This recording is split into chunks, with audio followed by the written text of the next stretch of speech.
Mutabagala balungi abeekumira kusenga Faith 256 mbaniriza ate nate. Mu video yaffe olunaku olwaleero. Kaakati olunaku olwaleero tugenda kwogera ku nfuli. Nina ekibuuzo ekyambuuziddwa nti singa omukazi waba tasise enfuli ki ekibaawo ye era njawulo ki eri wakati w'omukyala eyasika n'ataasika.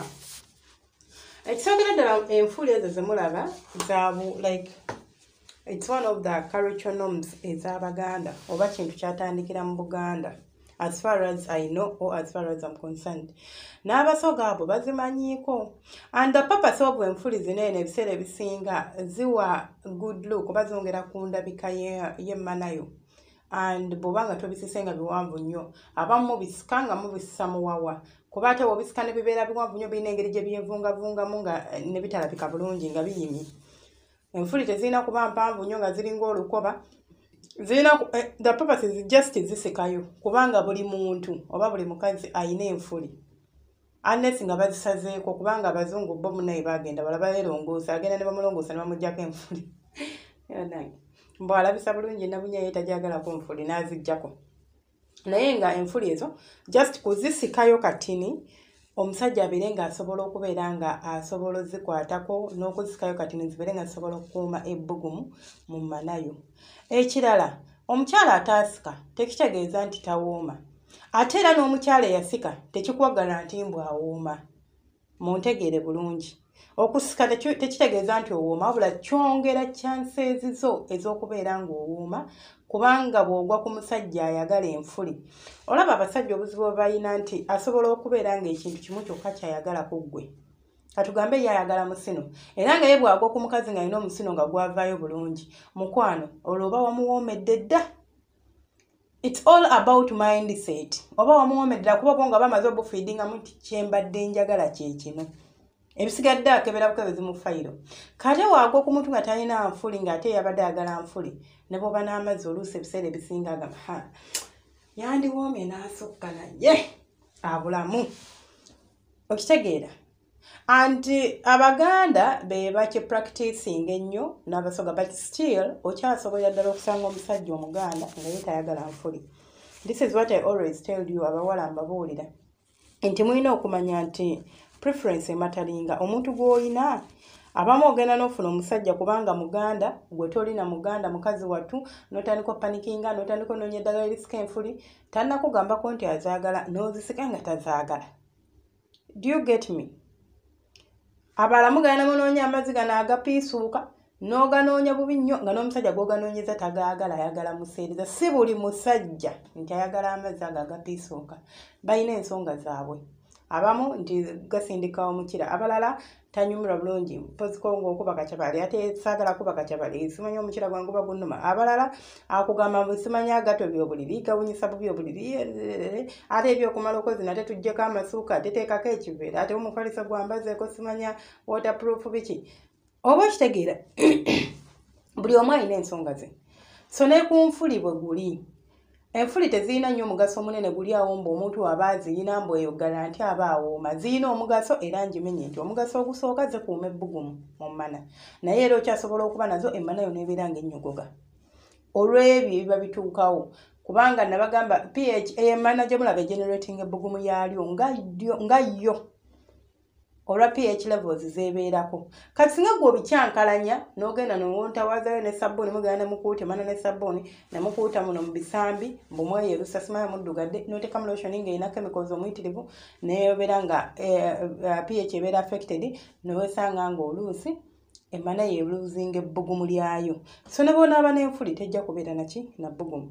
Ekyokubiri enfuli zino zongera obwagazi eri abakyala. Nga ggwe omukyala nannyinizo singa osanga omusajja ng'amanyi okuzikwatako bulungi n'azizannyisa mukwano ojja kunyumirwa kubanga obwagazi bugenda kuba bukola ki? Bweyongera. Obwagazi bugenda kuba bweyongera singa abamanyi okuzizannyisa. Abasajja abamu banyumirwa nnyo bw'aba ayingiza omukira ng'enfuli zino zaayitamu nga bwe zimukoonako zirina engeri gye zimuweeweeta babinyumirwa abamu. But enfuli ndabika nakolako video engeri enfuli engeri gye tuzisikamu mu butuufu emba sigikolangako nja kikolako. Abakyala mumanyi okusika enfuli ebitanyuma. Enfuli tolina zisika kuba mpanvu nnyo ate tolina kuzisika kubanga nyimpi nnyo zisike medium size then bwomala okuzisika zirina kuba za kigaaga nga ngazi bulungi si luno olusongo bulosika ne lubeera nga lusongodde eno wansi teri erina okuba nga eviira ddala eno wansi nejja neetuuka eno waggulu kwegamba ng'omusajja bw'ayisaamu bw'ati omukira bagukwata bulungi nnyo okitegeera ekirala enfuli ezo ziakitinga nga bw'olaba oluggi omanyi kyentegeeza bwe ŋŋamba oluggi nga bw'olaba nti ennyumba etaliiko oluggi n'ennyumba eriko oluggi zaawukana so ziakitinga oba zikola ng'oluggi oba ku mmana y'omukyala so ekibuuzo ekyambuuziddwa kansubire nkizzeemu nti tewali njawulo nnene weeri ku muntu ayagala enfuli nti yo already aba appetite efudde oba amala galya naye nga kyabadde ayagala si kyakoze eki si kyasanze abamu asobola n'okugamba nti nze nyumirwa nnyo enfuli mukyala tusike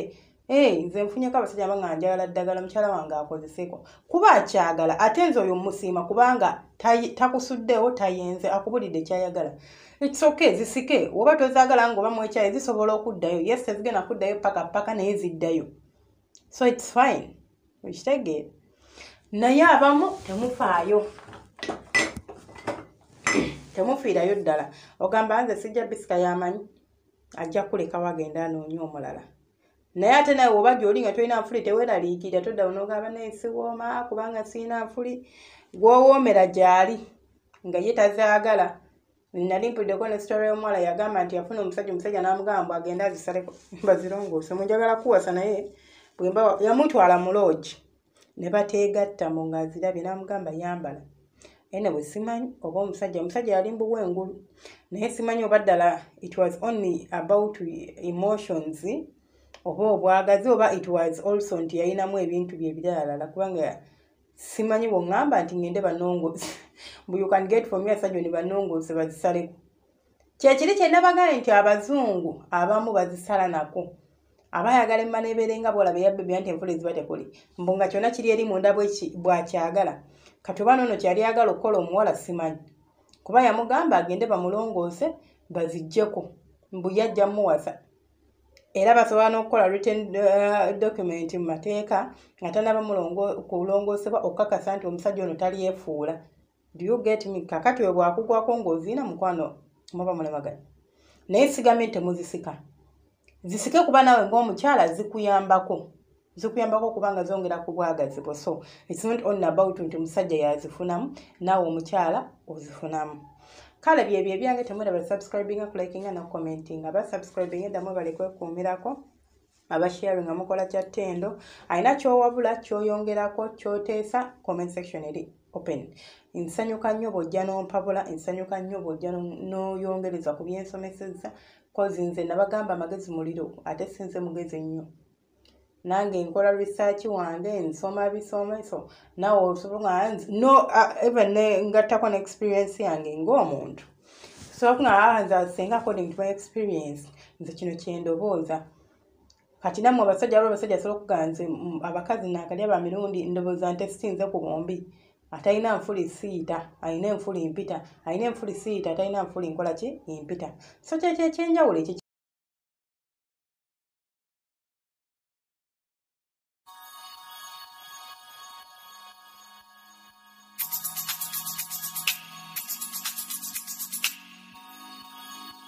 Yeah.